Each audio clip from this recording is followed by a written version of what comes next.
Boa noite. Boa noite. Como vocês estão? Oi, Samara. Boa noite. Frio? Faz assim, ó. Pensa no frio. Aí multiplica 2 vezes. Oi, Fê. Oi, amiga. Obrigada, Rita. Multiplica esse frio. É esse frio que tá aqui. Boa noite. Maranhão. Boa noite, um beijo aí pra vocês. Oi, Carol, Marília, Ana, boa noite. Vamos chegando, gente. Ana, obrigada, meu bem. Bebel, Yara. Estamos com frio, vamos esquentar os corações. Então, Alice, boa noite. Fê, boa noite. Camila. Vamos esquentar, né? Romário, boa noite. Márcia, boa noite, gente. Silvane, boa noite, gente. Oi, Bruno, boa noite. Carla. Tropicana Fortaleza, aí não tá frio não, né? Marisa, boa noite. Ó, Belo Horizonte, São Paulo, Curitiba. Gelada. 6 graus em Curitiba. É isso aí, é nós em Curitiba, gente. Boa noite, mas eu adoro frio, não posso nem reclamar, gosto muito do frio. Acho que é porque eu nasci no frio, nós vamos entrar no mês do meu aniversário e dos demais cancerianos. Então tá tudo certo. Boa noite, gente. Vamos chegando, tá?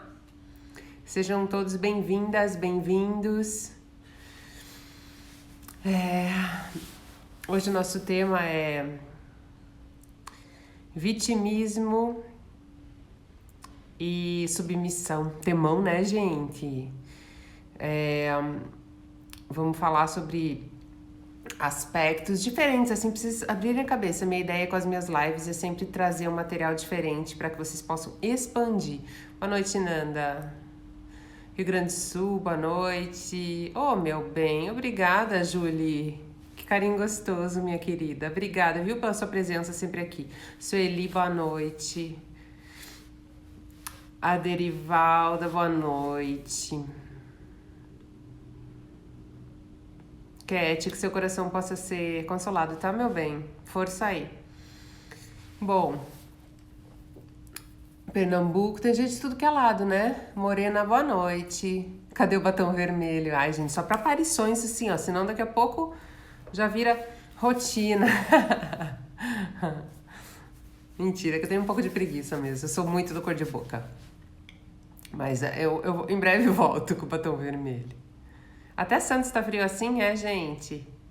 Boa noite, vamos chegando todo mundo. Sejam todos bem-vindos e bem-vindas. E boa noite, Siqueira, meu bem. Oi, Piracicaba, Paraíba. Então agora, Lisboa, Caxias do Sul frio. Eu vou tirar um pouquinho os comentários. Gratidão, querido.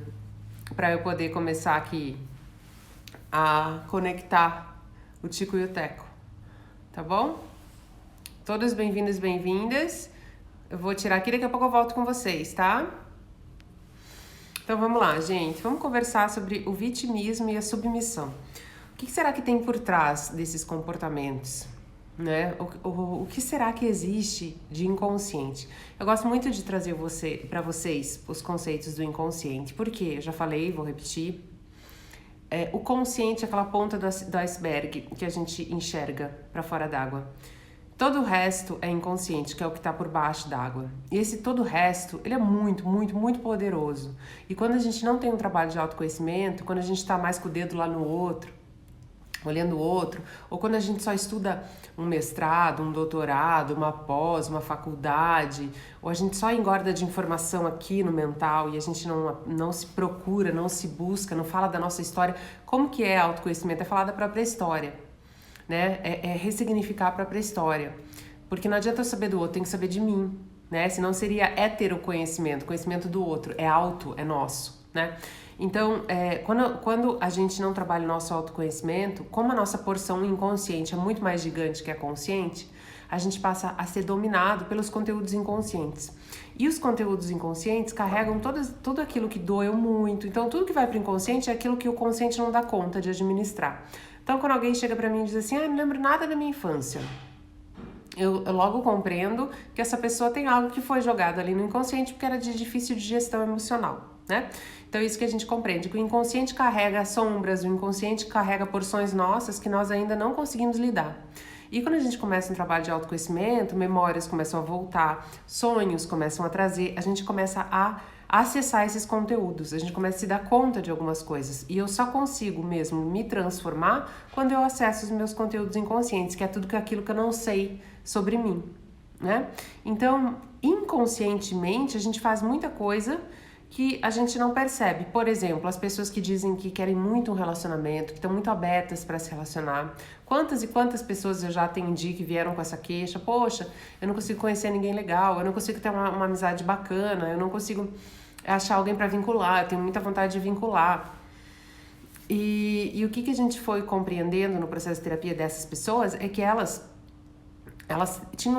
verbalizavam uma vontade consciente de interagir, de estar com alguém junto e tal, mas inconscientemente elas não davam essa permissão, né? Então, quando as pessoas dizem, eu tô 5 anos sem namorar, tá todo esse tempo sem namorar porque não tem uma permissão inconsciente para fazer um vínculo, né? Então, assim, a pessoa acaba indo só no indisponível, que é um jeito de nunca se relacionar, porque se eu tenho tesão no indisponível, se eu tenho vontade de estar com alguém indisponível, essa pessoa não vai estar comigo. Então, nunca vai rolar esse relacionamento, esse vínculo. Então, aí eu acabo por justificar, dizendo que ninguém presta, que não. Mas, na verdade, existe uma proibição inconsciente da minha parte. Eu ainda não entrei em contato com o meu medo da entrega, com o meu medo do vínculo, com o meu medo da troca, com o meu medo da minha vulnerabilidade, de expressar essa vulnerabilidade. Por que eu tô falando isso tudo para vocês? Para introduzir o nosso tema, que é vitimismo e submissão. Ontem eu coloquei ali, será que vitimismo e submissão tem a ver com controle? E alguém disse, mas alguém escreveu, como uma pessoa vitimista pode estar exercendo algum tipo de controle? E é aí que a minha fala vem para vocês, que assim, conscientemente essa pessoa se posiciona, ou não se posiciona, melhor dizendo, né? Ela se joga, ela se abandona no outro, né?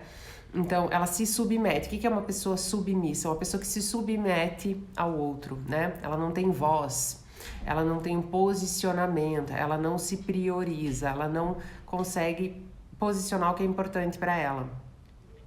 Só que nós, da psicologia, compreendemos, tá? Que todos os nossos comportamentos, a gente só continua porque tem um ganho secundário.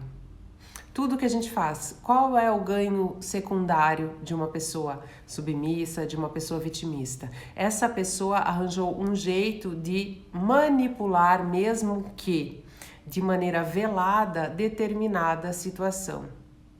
Muitas pessoas vestem essa capa da submissão e do vitimismo porque por uma não capacidade de fazer um movimento, e porque desse jeito consegue controlar o outro. Então, se eu submeto, o outro fica. Se eu me submeto, o outro faz uma vontade minha, mesmo que para isso eu sofra muito. Gente, mas o que vocês precisam entender é que essa pessoa não faz isso conscientemente. A pessoa não pensa assim, nossa, que delícia, agora eu vou me fazer bem de coitada aqui, vou deixar as pessoas me atropelarem para eu ter um ganho secundário. O ganho secundário, ele é inconsciente. A pessoa, quando ela traz para a consciência esse movimento que ela está fazendo de se vitimizar, de se submeter, e ela tá realmente mais concentrada no lado saúde emocional dela, ela vai começar um movimento de sair desse lugar. Mas enquanto ela não tá no processo de autoconhecimento, ela não tá na psicoterapia, ela não tá falando da história dela para alguém poder ajudar como instrumento, para poder ser analisado, para poder ser pontuado, ela vai se cronificar nesse lugar. Ela nem conhece outro lugar. Então ela passa uma vida na submissão, uma vida no vitimismo, e isso roubando todas as forças dela de maneira velada, de maneira obscura, de maneira sombria, né? De um jeito que não é ela consciente que opera sobre a vida dela, mas são os mecanismos inconscientes que dominam. Então é uma pessoa que, assim, se ela não se trabalha, vamos supor que uma pessoa tem nas amizades uma submissão, tem uma submissão no relacionamento afetivo sexual, E aí essa pessoa termina aquele relacionamento. Se ela não tem um trabalho emocional e de transformação, de poder trazer esses conteúdos inconscientes para a consciência, ela vai sintonizar com uma outra pessoa no mesmo padrão de funcionamento. É o que eu digo da pisada para vocês. Se eu a vida inteira, 20 e 30 anos, eu andei com o pezinho torto e agora usei uma botinha para arrumar, se eu não estiver me policiando sempre, quando eu vejo, se eu estiver no automaticão, quando eu vejo, eu tô pisando de novo torto. Porque é o meu hábito, porque é o que é o mais comum para mim, porque é o mais habitual para mim, porque é o jeito que o pepino torceu desde cedo. Então é aí que a gente tem que operar no trabalho de autoconhecimento com bastante tolerância, com bastante paciência. E o processo de terapia é o seguinte, gente, começa no mais simples para o mais profundo. Ninguém chega em terapia, tá? Faz o quê? 18 anos que eu atendo? Eu já atendi muita gente, eu já tive junto em muitos processos e as pessoas elas não chegam com a queixa que realmente elas precisam tratar, elas chegam com uma consequência da questão delas, elas chegam com um alarme da questão primordial, da questão original delas. E a gente vai descascando a cebola, né? É um trabalho de ourives. Sabe quem trabalha com ourivesaria? Um trabalho delicado, que tu vai desmontando, descascando com delicadeza e de repente em algum momento a terapia, dependendo do ritmo da pessoa, ela vai chegar nisso. Então, eu mesma já atendi muitas pessoas com a questão do vitimismo e da submissão que não percebiam que elas se colocavam nessas situações e que aquilo mantinha algum comportamento delas que elas consideravam como uma sobrevivência emocional. Então, é por isso, assim, eu gosto muito de trazer isso para vocês, para poder dizer que todo movimento que a gente faz é um movimento de autorresponsabilidade, que até quando a gente se vitimiza, é nossa responsabilidade se mexer da situação. É nossa responsabilidade procurar meios de se fortalecer, né? Meios de buscar um novo lugar, né? Da gente poder suar a nossa camisa em prol de desenvolver uma outra história pra gente, né? Porque eu vejo assim, as pessoas falam muito, até nas perguntas, né? Quando vem como tá falando, né, gente? Percebi isso. Quando as pessoas vêm ali na caixinha de perguntas falar as coisas, elas dizem pra mim, ai, como faz para tal coisa, eu não consigo. Essa pergunta, quando tu pergunta pra alguém assim, ai, como que faz pra eu melhorar a minha autoestima? Não existe uma resposta. Como que eu faço pra deixar de ser vitimista? Primeiro, como que eu faço para deixar de ser submissa e vitimista? Tu precisa olhar para isso e começar a buscar na tua história onde é que isso começou a acontecer contigo. Né? O trabalho que eu faço em psicoterapia não é um trabalho que fica só no passado, mas de forma alguma vai ser um trabalho onde a gente vai falar da sua semana, porque a sua semana é algo muito corriqueiro, é algo muito superficial. Eu preciso saber como foram as suas semanas da sua infância. Eu preciso saber como é que tu começou a perceber que essa pisada do vitimismo ia te trazer algum benefício, que ia garantir a sua sobrevivência emocional, que isso se colocou como um mecanismo de defesa para ti, que isso te salvou de talvez de apanhar na tua infância, que isso te salvou de ser agredida, que isso te salvou assim, eu fico pequena, fico quieta, sabe como os animaizinhos quando eles se fingem de morto? Os bichinhos viram as perninhas pra cima assim? A gente também tem esse mecanismo. Então, ninguém que faz as coisas faz de um jeito assim... A não ser que daí seja uma sociopatia, uma psicopatia, que daí é outro rolê. Não é isso aqui que nós estamos falando. A pessoa que ela se vitimiza, ela se submete, essa submissão e esse vitimismo traz um sofrimento sim para essa pessoa. Mas isso acaba virando uma muleta, acaba virando um jeito de obter benefícios na vida, só que essa pessoa ela nem tá ligada nesse movimento que ela tá fazendo. Por quê? Porque ela está inconsciente.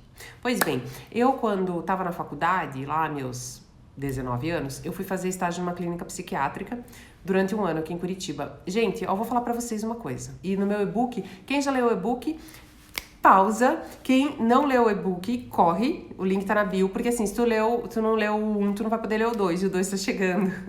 O 2 tá muito gostoso, é o aprofundamento do 1. Então, se tu não leu, corre ler o 1. A galera tem curtido muito. Imprime, risca, rabisca, tá? É isso que eu quero falar pra vocês, porque assim, porque eu lembrei que isso tem no e-book que eu vou contar pra vocês agora. Eu fui lá fazer estágio numa clínica psiquiátrica, tá? Fui lá, porque assim, porque eu queria conhecer a questão da doença mental, da saúde mental de perto.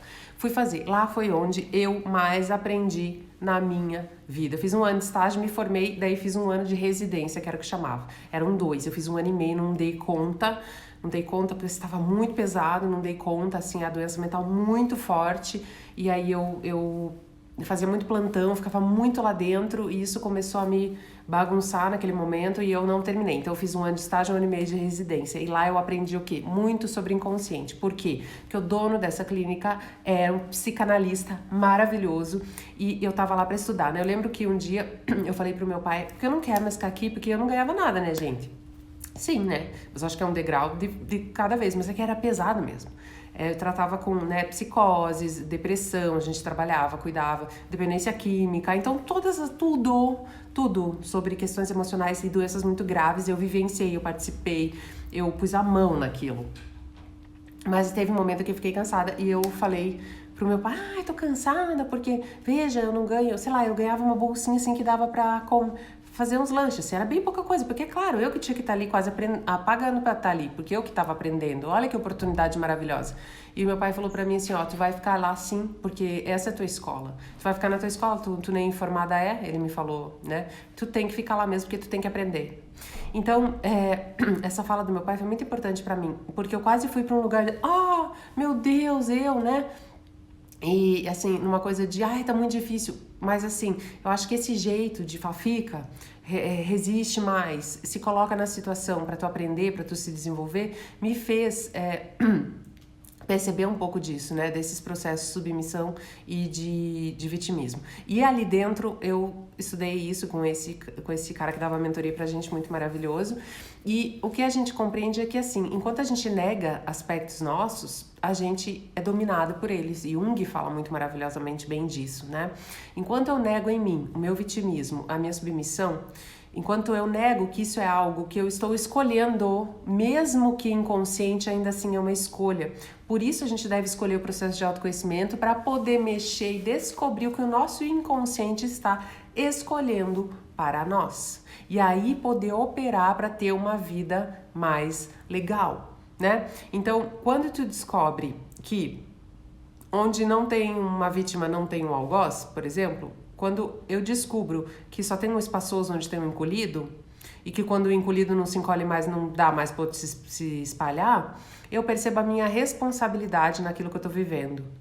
E muitas vezes é depois de muito machucado, é depois de muita dor emocional que essa pessoa se dá conta. Então, se tu se percebe no lugar de submissão, de vitimismo, e tu tá mais assim em olhar o que o outro faz contigo, mas tu não se mexe daí, tu não faz um movimento de se recolocar, tu não faz um movimento de se posicionar, tu não faz um movimento de autoproteção, tu precisa ir para um processo de psicoterapia para descobrir por que é que tu se comporta assim, por que é que existe esse panorama na sua vida. E quando tu for para uma psicoterapia, onde tu vai ter a sua vida desvendada, explorada, descortinada, porque assim, pra mim que não dá pra você ficar só falando da sua semana, tá? Pra mim que não dá. Pra mim que a gente foi criança, adolescente e adulto. E que se eu não alinhar isso aqui, eu não vou chegar no resultado legal na idade adulta. Porque eu vou estar negando a história toda. Né? Então, assim, tu vai perceber muito provavelmente, eu não gosto nunca de dizer com certeza, mas eu vou falar pra vocês que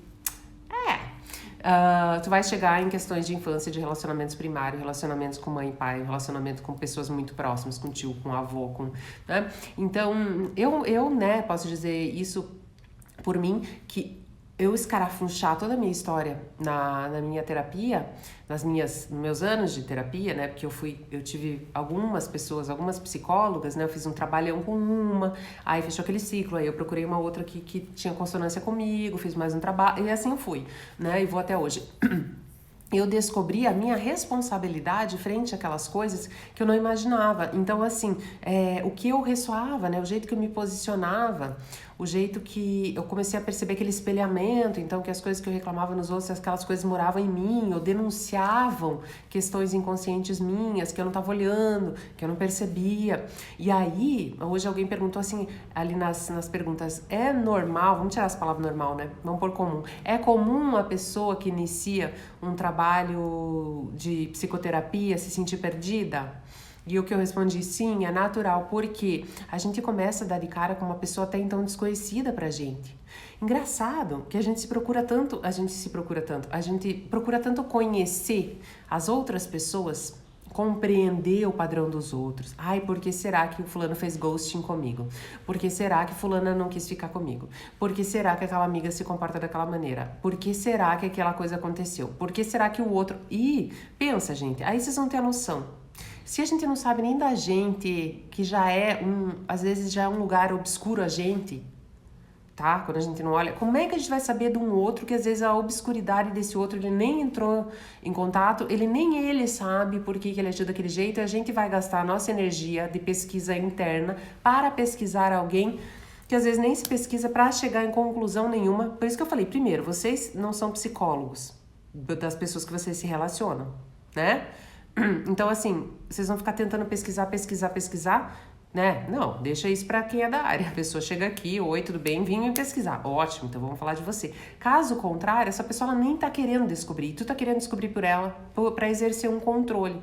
E pra ficar numa situação, porque muitas vezes tá pegado, tá com posse, tá com teima, tá se vitimizando, tá se submetendo, mas não larga o osso. E aí tem uma tirania na submissão, tem uma tirania no vitimismo, que é porque eu quero, e eu fico aqui, eu deixo os outros verem como eu tô sendo vitimizada, como o outro me submete, então, porque daí quando você fica, você não fala que é tu que se põe na submissão, tu fala que o outro tá te submetendo. E daí é legal, mesmo que tenha um sofrimento, é legal contar. Ai, olha como o outro me trata. Então as pessoas falam, ai, nossa, então daí tu é olhada, né? Quantas crianças, gente, daí tu vai ver a tua história, até talvez tenha a ver com isso, quantas crianças aprontam, quando elas não sentem o olhar dos pais para elas, né?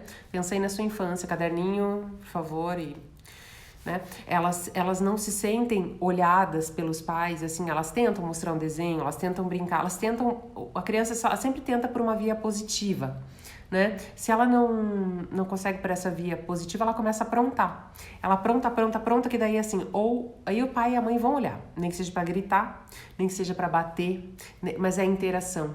Então é isso, assim, o ser humano, ele precisa de interação. E muitas vezes, obviamente, essa criança já está com o inconsciente ligadinho ali, essa criança, ela não tá fazendo de propósito, vou fazer meu pai me bater para eu ter a companhia dele. A criança não sabe disso, a criança é muito mais inconsciente e instintiva, né? Então ela vai fazer aquilo para requerer uma atenção. Seja lá um xixi na cama eterno, seja lá um cocô preso, seja lá o que for, ela vai requerer essa atenção. E se essa criança ferida, ela não teve um processo de terapia, ela não foi olhada, ela não foi acarinhada, ela vai crescer com essas mesmas dores e ela vai parar de fazer xixi na cama, mas ela vai arranjar outro jeito de chamar a atenção. E ela vai arranjar algum jeito de se submeter ao olhar do outro. E se ela acessava esse pai ou essa mãe através da birra, ela vai fazer isso, né? Que é o que eu já contei pra vocês de mim, assim, que quando eu ficava brava, quando eu era pequena, assim, criança, eu lembro mais adolescente, e ficava birrenta e brava, daí ia pro meu quarto, chorava, batia a porta, ficava na minha cama chorando. O que o meu pai me ensinou sobre o meu comportamento, modelou em mim? Sempre que isso acontecia, meu pai vinha. Dele batia na porta. Eu ficava lá. Minha filha, posso entrar? Não. Daí ele, calmamente, mais 2, 3 minutos. Ana, vamos conversar?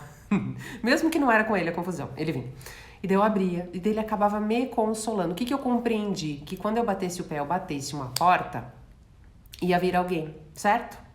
Então, essa é a pisada que eu tô falando. Por isso que terapia não dá pra falar de sua semana. Por isso você tem que ir lá pra trás. Porque o que aconteceu comigo? Eu modelei nesse comportamento, tive um reforçamento positivo desse comportamento. Quando eu me relacionava ali novinha, que comecei a namorar, então eu brigava com os namorados, ia pro quarto, batia a porta.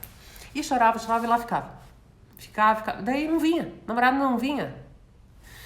Como assim não veio? Eu tô aqui, tô chorando, nem pra vir, ver como é que eu tô.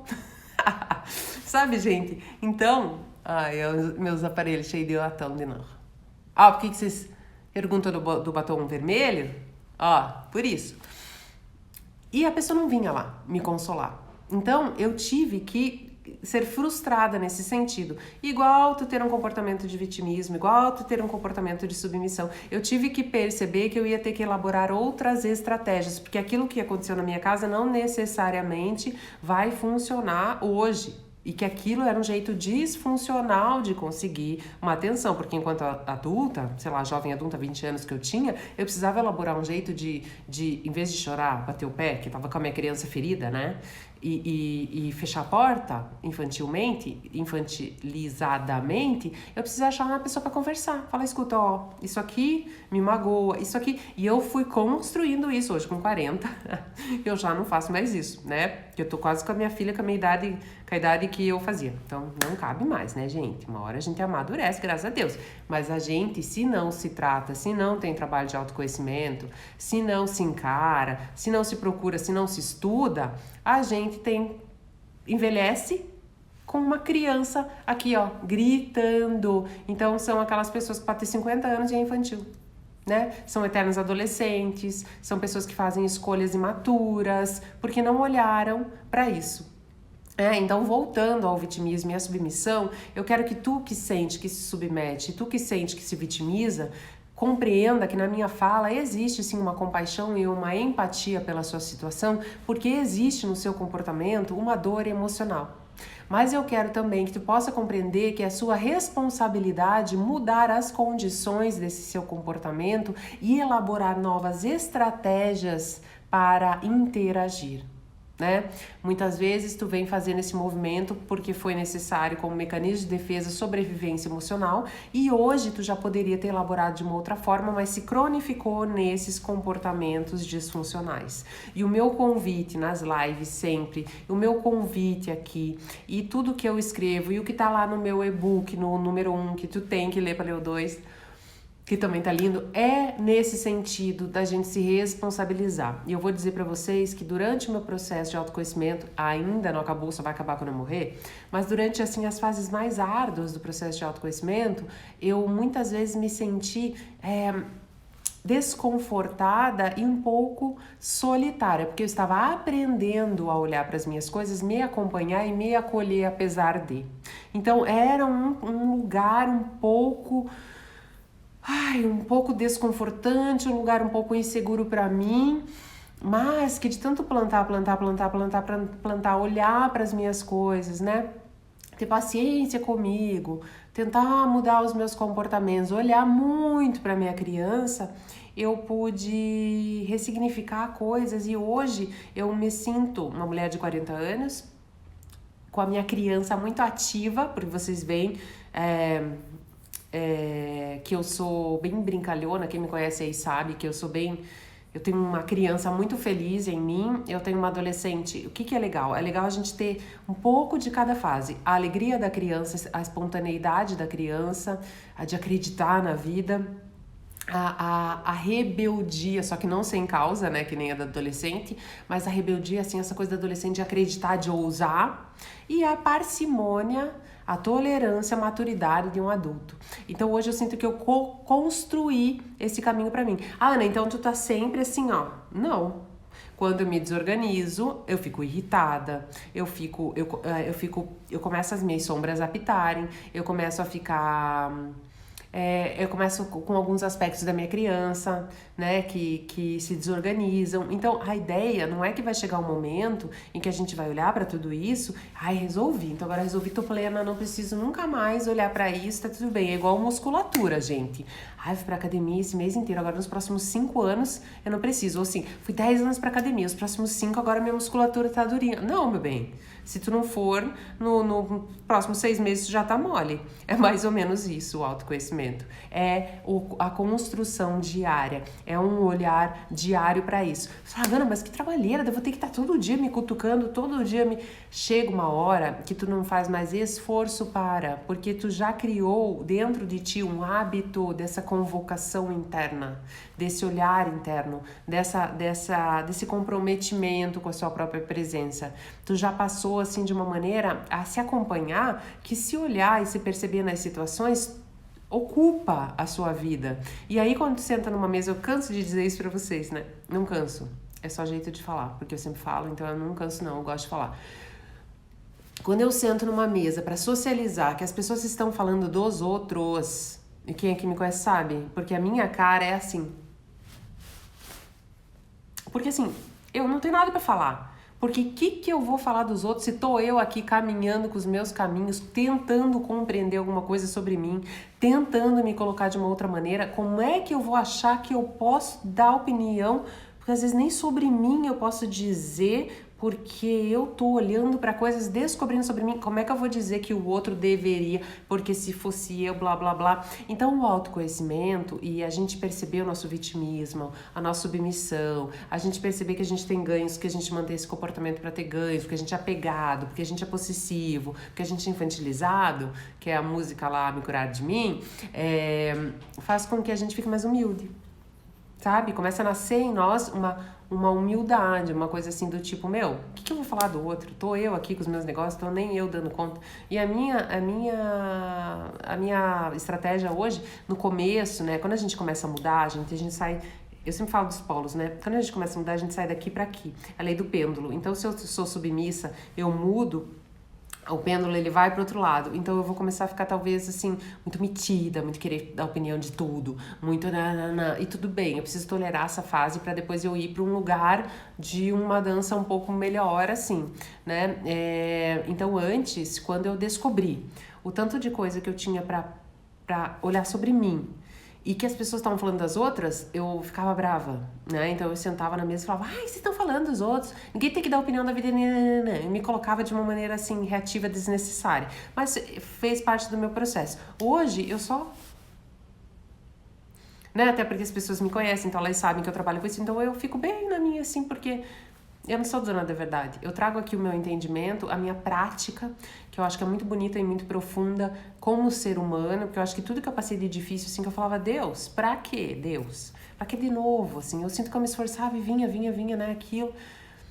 Pra quê? Pra poder contar pra vocês, pra poder inspirar, pra poder sugerir que vocês também podem alcançar. E tudo que eu estudei de tão bonito, ok, mas assim, isso não faz de mim uma dona da verdade. Isso faz de mim uma pessoa que tem alguns instrumentos, uma pessoa que tem uma certa uma consciência, uma pessoa que tem uma certa noção de algumas coisas e que traz para vocês uma sugestão, né, de vocês pegarem isso e que isso pode mudar a vida de vocês como mudou a minha e que eu já vi em processos psicoterápicos dos meus clientes, isso as pessoas se transformando, né? Porque a psicoterapia precisa de profundidade. Para mim, psicoterapia sem profundidade, para mim não tem trabalho.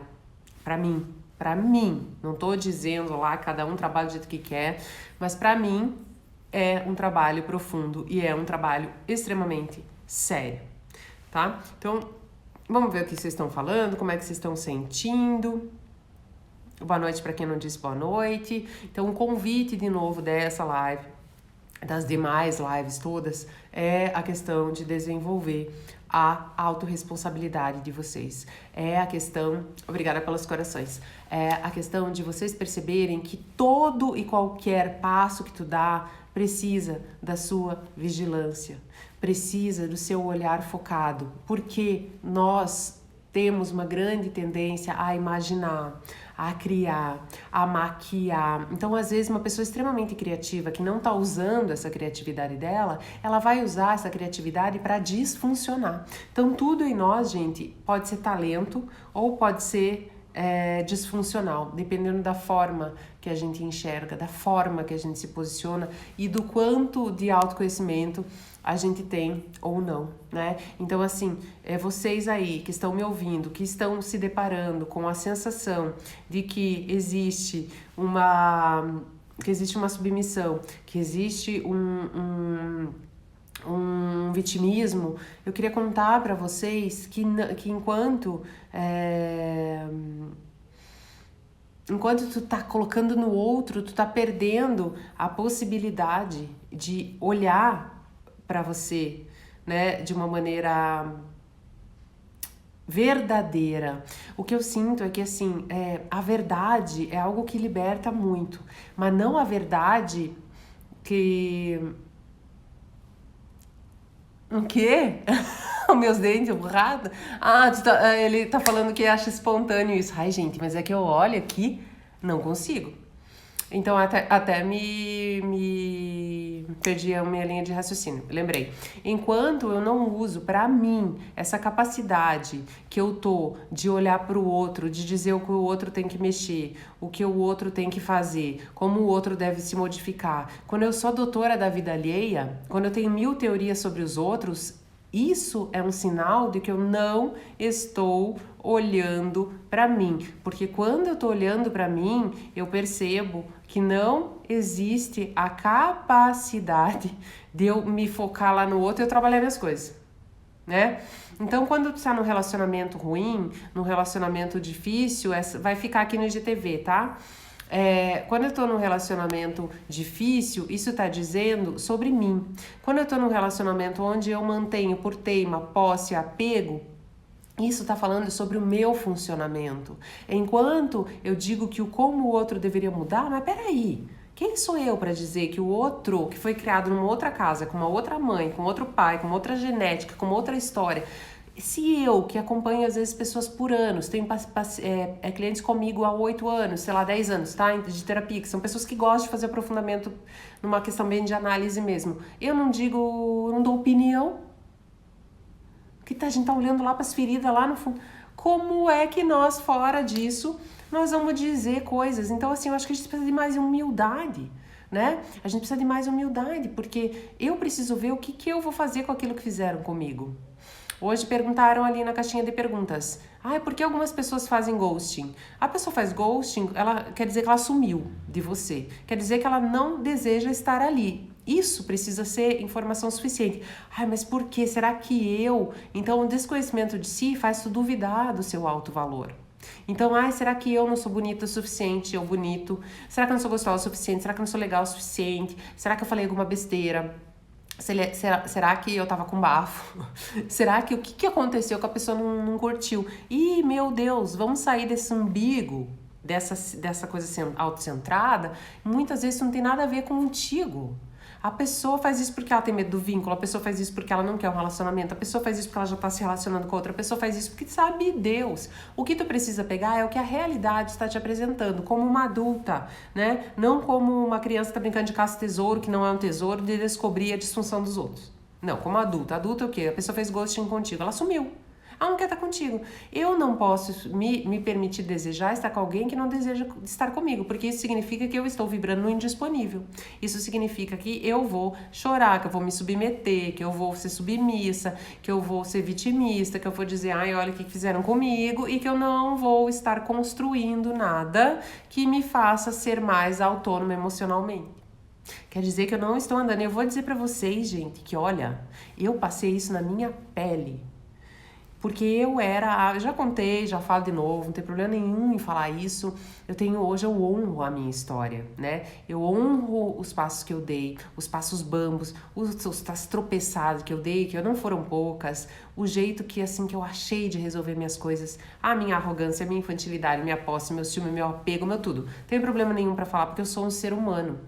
Um ser humano que conseguiu se construir em vários aspectos, então é uma história de superação, e um ser humano que continua se construindo. Mas eu era uma pessoa que, tinha um quê de indisponível, não me dava muita bola, mas eu não sabia que eu tinha que achar um desafio profissional, né? Então eu ficava ali na vida pessoal. Eu sempre gostei muito de desafios e às vezes eu tava canalizando na área errada. Então, a pessoa não me dava muita bola, era o chamariz pra mim. Porque daí eu queria fazer daquilo uma descoberta, eu queria descortinar, eu queria conquistar, eu queria convencer a pessoa a gostar de mim, eu queria me aproximar, porque daí eu via na pessoa algum talento, alguma coisa, então eu queria que aquela pessoa estivesse comigo para ela desenvolver, então eu maquiava, pensa, uma coisa toda isso ali, olha, foram muitos anos, desde da minha adolescência ali que eu comecei a me interessar pelos meninos, até muito tempo depois desse jeito, porque isso vem ali das minhas questões de infância, né? Das questões que eu observei. E uma coisa importante que eu tenho para falar para vocês é que, muitas pessoas, isso é muito interessante. A minha psicóloga, ela tem uma base psicanalítica forte, né? Ela é psicóloga corporal, Reich, vem da base psicanalítica, tudo muito lindo. E ela fala uma coisa interessante, que é porque às vezes você pensa Ah, mas eu tive um pai super legal, porque tem essa história, a menina procura o pai. Mas eu tive um pai super legal, né? Você pensa aí. Mas meu pai foi super legal comigo, porque nem todo pai foi ausente e a menina tá no indisponível. Muitas vezes foi a mãe, tá? Então, às vezes, muitas vezes a menina ressoa com a mãe, ou o menino ressoa com o pai, entendeu? E muitas vezes, o que tu procura, pensa aí, a mulher, o que tu procura tu acaba modelando o comportamento que o pai fazia como marido da mãe. Muitas vezes o pai era indisponível para a mãe, não indisponível como pai. E tu viu esse relacionamento ali, tu teve essa modelagem, e tu acaba buscando inconscientemente esse padrão. O inconsciente, gente, busca sempre tudo que é familiar. O inconsciente não faz assim, não, isso é ruim, só que nós não vamos atrás. O inconsciente... como que é quando a gente se apaixona? Paixão é projeção. Pelo que eu me apaixono no outro? Por uma sombra minha, por algo que eu vejo, que eu tenho em mim, mas eu não sei, tá? Eu não sei, mas meu inconsciente sabe. Eu me apaixono por algo que eu desenho daquela pessoa, que eu idealizo. Eu me apaixono por algo, às vezes um sorriso que aquela pessoa deu. Eu não tenho essa consciência, mas lá o meu tio era assim, tinha aquele sorriso, e aquele sorriso me trazia um conforto. Aquela pessoa sorriu e me apaixonei. É mais ou menos, claro que eu tô falando de maneira muito superficial pra vocês, isso é muito mais profundo, mas é um jeito de vocês perceberem como é que o inconsciente atua. Por isso que a gente precisa ter critério, por isso que a gente precisa olhar para as relações, por isso que a gente tem que ter maturidade. Vou passar um tempo, vou olhar com calma, vou olhar de longe, vou indo perto aos poucos, sem depender, sem grudar, sem me vitimizar, sem me submeter, quero ver onde é que eu tô pisando. Mas tudo isso que eu tô falando pra vocês, gente, não vai ser possível se vocês não tiverem um trabalho de autoconhecimento. Aí, as pessoas dizem assim, mas terapia é caro, Ana. Veja, eu compreendo que muitas vezes as pessoas não têm aquele valor pra investir. Caro não é, tá? Caro é roupa que tu veste, que tu pagou caro e que tu tá com a autoestima ruim, que tu não se sentiu gata na roupa, ou gato na roupa. Isso é caro.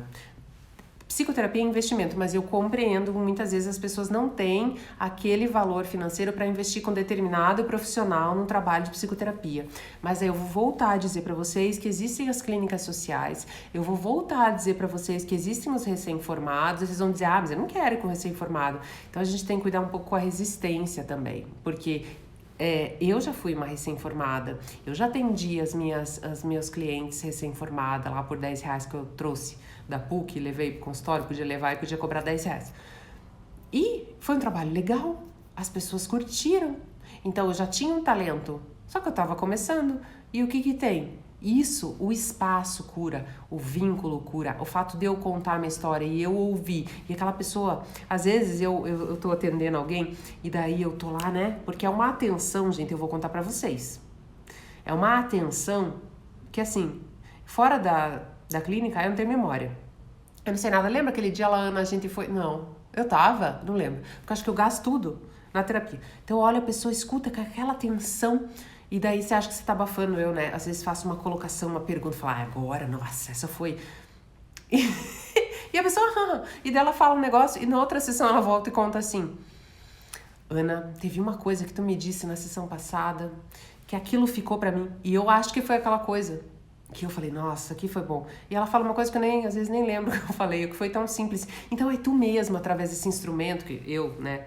Por exemplo, instrumento, que o psicólogo é um instrumento, que tu vai pegar aquilo ali e tu vai construir. A pessoa às vezes vai falar uma coisa, vai engatar na tua história, tu vai trazer uma memória. Então não fica nessa assim, não, só vou fazer se for com a fulana lá, não sei o quê. Tá? Não fica nisso, assim. Vai fazer o teu processo, paga quanto tu pode pagar. Não posso pagar, Ana. Clínica social, tá? Aqui em Curitiba, no instituto que eu fiz a minha psicologia corporal, né, que eu fiz lá a minha formação, tem gente atendendo por valor simbólico. Então, assim, gente, né, isso aqui que vocês estão fazendo, né, as minhas clientes, que às vezes me vê semanal, falam, Ana, assiste a live, eu não tenho os negócios pra gente conversar. Porque tu pega isso aqui, daí tu leva lá na sua terapia, veja, isso aqui é um conteúdo super profundo, gratuito, e um conteúdo bom, que tu pode pegar e levar lá na tua psicóloga e dizer, cara, me acionou, XYZ. Então, quando a gente tá aberto, tudo é autoconhecimento. Mas eu bato na tecla da psicoterapia, ponto final, porque eu vi isso acontecer, eu vejo isso acontecer, eu acho que a cura pela fala ela é sensacional. E outra coisa, é um cuidado também para vocês não pegarem e não se entocharem de informação de todo tipo. De não ficar vendo 1 milhão de lives, lendo 1 milhão de livros e dizendo, pronto, eu fiz, ó, meio que pra se sentir, eu tô fazendo a minha parte. Eu vejo a live da Pan, eu vejo a live da Ana, eu vejo a live do Tsou, eu vejo live e o que tá aplicando o quê, meu bem? Então tu vê só uma, vê só a da Pan, vê só a minha, eu vê só do Tsou, pega uma, ou tu lê só um livro. E aplica. Quando tu sentir que tu sorveu tudo daquele instrumento, tudo assim, ó, daí tu vai pra outro. Porque tu só se encher de teoria e tu não fazer um uso disso pra mudar a sua estrutura, pra mudar o seu funcionamento, não adianta de nada, gente, né? Isso aqui que eu tô falando pra vocês é muito sério, né? Então, veja, a gente muda o tempo inteiro. Então, o autoconhecimento, ele vai ser para sempre, porque eu não sou mais aquela menina que batia a porta. Eu fico pensando assim, nossa, mas que coisa, né? Eu não sou mais aquela, mas aquela sou eu, porque tá aqui dentro de mim. E se eu não cuidar, em algum momento ela vai me trazer algum recado, né? Ou ela vai ter um ímpeto de se fazer presente, porque ela existe dentro de mim. E não tem como amordaçar, prender no armário, fingir que não existe. Não existe jogar fora, não existe... Porque aquilo que tu maquia em tu, não acha que assim, não, eu não olho pra isso, eu não mexo, então é como se não tivesse existido. Vai atuar, é igual um câncer, só que é um câncer emocional. É igual um câncer que tu não sabe que tu tem, eu não faço exame porque... Eu vou fazer exame, ficar procurando doença... E daí tu tem um câncer e ele... Porque tu não fez o exame e não descobriu, ele vai deixar de estar ali? Não. Ele continua ali atuando em ti e tu perde a chance de curar, de tratar. Igual as questões emocionais. Não é porque tu não olha pra elas ou tu finge que elas não existem, que elas não estão atuando fortemente em ebulição dentro de você. Disfuncionando os seus relacionamentos, trazendo questões difíceis pra sua vida. Né? Zoando mesmo a sua vida, aquilo que não tá olhando, são os fantasminhas, vem fazer bagunça, ficam fazendo bagunça. Por quê? Porque tu não tá olhando para isso. E a vida, tão disciplinadora e cheia e compassiva que é a vida, ela traz a mesma coisa 20 mil vezes. Tem gente que acha, mas que sacanagem, dedo podre, não dou uma dentro. Tem gente que escolhe ver assim, que é a história do IP. Tem gente que olha o chão amarelo de IP e fala, nossa, que sujeira essa planta, faz bagunça, meu Deus. E tem gente que fala, cara, que coisa linda, né? Então, assim, tu pode ver a vida te trazer sempre a mesma coisa como uma oportunidade que ela não desiste de você, de te fazer aprender e construir, ou tu pode ver como um calvário. Aí a escolha é tua, porque a situação é a mesma. A vida vai te trazer as repetições de coisas inconscientes que tu precisa conhecer para curar. Ponto. Se tu quer ver isso como dedo podre, se tu quer vitimizar, submeter, tu pode, é uma escolha. Só que se tu olhar como uma história que pode ser superada, se tu olhar como uma oportunidade de mudança, de restauração da sua história, de ressignificação da tua história, tu vai se sentir muito mais potente, coluna ereta, né? Agora, se tu prefere, nossa, escolha sua. Tudo é escolha. Tá? Gente linda, tá tudo bem com vocês por aí? Se captaram? Fez sentido? Quem tá aqui pela primeira vez? Eu queria de novo, gente, falar pra vocês que o e-book 2 tá chegando, tá? Se preparem que em breve ele vai estar na mãozinha de vocês. Tem várias coisas, materiaizinhos da Ana Luísa chegando pra vocês em breve, tá? Então, quem já leu o e-book 1, espera o 2. Quem não leu o 1, leu o 1, gente, porque daí vai chegar o 2, vai ter que ter lido o 1, tá? Quem tá aqui pela primeira vez? Vanessa, bem-vinda. Espero que tenha se sentido abraçada. Lô, espero que tenha se sentido abraçada. Tá? Obrigada, meus bens. Obrigada. Érica, muito bem-vinda. Nancy. Nós temos live toda terça-feira às 19h30, tá? E a gente tem temas... Ítala, bem-vinda. A gente tem temas diversos. Nathalie, bem-vinda. Dani. Nossa, Deia, bem-vinda. Obrigada. Mag, bem-vinda. Bem-vinda. Gente, obrigada pela companhia de vocês. Primeira vez, bem-vinda, Deia. Muito obrigada. Tá, queridas? Venham sempre. Tem o YouTube, que tem muito material também. Essa live vai para os 2 lugares. Tá bom? Rodrigo tá pela primeira vez? Rodrigo, bem-vindo. E é isso, meus amores, tá bom? Assistam, reassistam, anotem, façam disso realmente uma mudança de comportamento. Edna é bem-vinda também, querida. Tá bom? Então eu vou me despedindo de vocês, obrigada pela companhia. Eu sempre digo pra gente terminar com um sorriso. Regiane, o e-book tá lá no link da minha bio. Lá tu entra, tem tudo. Tem um videozinho, tem valor, tem tudo. A Sandra, linda, a Sandra, tipo, tá toda vez, né? Tem uma turminha, Bruno também tá sempre, tem a galera já que a gente já se conhece até aí, né? De trocar, é muito gostosa essa companhia. Obrigada pela companhia de vocês sempre. E boa noite, sorriam. Eu sempre digo pra gente terminar com um sorriso, porque eu acho que o sorriso ele alimenta, né? Independente do que a gente esteja passando, o sorriso ele traz uma luz, né? Traz assim, a gente tem que pensar, vou dar conta.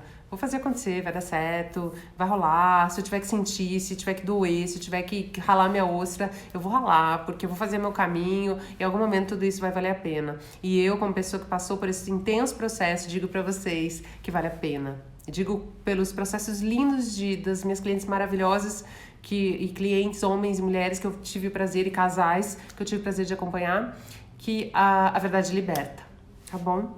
Boa noite. Obrigada pela companhia.